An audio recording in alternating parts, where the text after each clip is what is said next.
Patuloy na ipatutupad sa mga pampublikong paaralan sa Dagupan City ang suspensyon ng in-person classes. May ulat si Jasmine Gabriel Galban. Kahit papanay ang pag-inom ng tubig, may pagkakataon daw na sumasakit pa rin ang ulo ni Samantha dahil sa matinding init ng panahon. Sobra pong pinapawisan, tas para po akong malagkit. Hindi komportable. Opo, hindi po komportable. Pumalo sa 44 degrees Celsius ang heat index sa Dagupan City kahapon. Posible raw natataas pang heat index sa mga susunod na araw. Suspendido pa rin ang in-person classes sa mga pampublikong paaralan sa Dagupan City hanggang bukas April 12. Kawawa yung mga bata kasi. Tapos pag yung irritable na sila.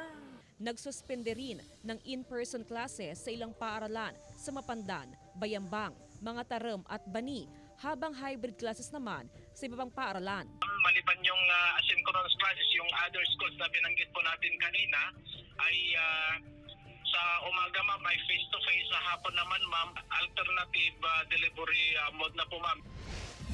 Bagamat shifting of classes na ang ipinapatupad sa Ilocos Sur National High School, muling binago ang schedule dahil sa tumitinding init ng panahon.